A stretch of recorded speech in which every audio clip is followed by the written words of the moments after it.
देश की स्वतंत्रता के 71 साल हो गए और सीमांचल का इलाका जो आजादी के वक्त खुशहाल था आज कंगाल होकर रह गया है। उसका एक बड़ा कारण हमारे क्षेत्र में घनी नदियों पर पुल नहीं बनने का है।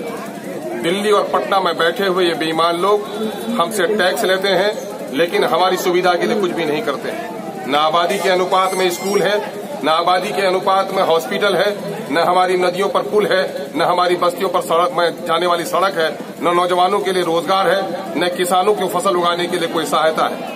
ऐसी स्थिति में लगता है कि आजाद हिंदुस्तान में फिर से किन बेईमानों ने हमको गुलाम बना लिया है। हमारे पूर्वजों ने लड़ाई लड़ी थी देश की आजादी के लिए 1947 में और हमने उन बेईमान अंग्रेजों को यहाँ से भगा दिया है। हमारे बूढ़े कहते हैं कि वो बेईमान अंग्रेज भी आज अगर रहते तो आज मेरे गांव में मेरी बेटी अपने वलादत के वक्त आज पुल के अभाव में मरती नहीं, सिसकती नहीं। आज हमारे बूढ़े बूढ़ियां बीमार दवा के बगैर नहीं मरती।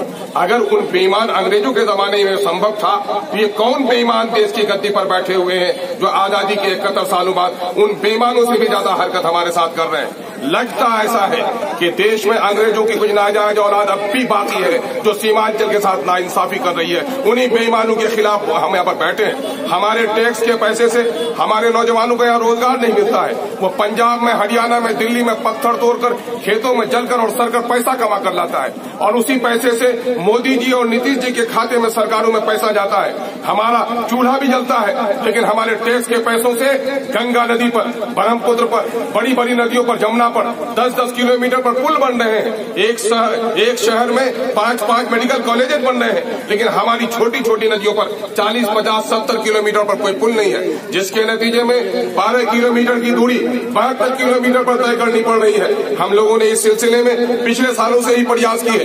2.5 महीना पहले इन्हें आवेदन दिया था कि हमारी सड़कों, हमारी नदियों पर पुल बनाने का काम करो। जब तक पुल नहीं बना पाते हो पीपा पुल बनाओ और अंग्रेजों की तरह आज जो नदियों पर कश्ती में हमें महसूल देनी पड़ रही है इस महसूल से हमें निजात दो। लेकिन ये गुंगी बहरी बेईमान सरकार सीमांचल के दलितों के, पिछड़ों के, अकलियतों का उत्थान नहीं करना चाहती है। हमें गुलाम बनाकर रखना चाहती है, हमसे जूते पुछवाना चाहती है। इसलिए आज की इस तारीख को हमने कहा था कि गांधी के अनुयायी है, मौलाना आजाद के मोहब्बत का पैगाम हमारे पास भी है लेकिन तुम कुछ भी सुनने के लिए तैयार नहीं हो। तो आज की तारीख वही तारीख है 122 साल पहले आज ही की तारीख में सुभाष चंद्र बोस पैदा हुए थे जिसने कहा था कि तुम मुझे खून दो मैं तुम्हें आजादी दूंगा। आज पुल निर्माण संघर्ष समिति का नारा है कि लोगों हमें समय दो, अब पुल बनवाऊंगा। जिन कमीनों ने हमारे साथ नाइंसाफी की है उनका गिरबान पकड़ के हिस्सा लूंगा। इसी पैगाम के लिए आज हम लोग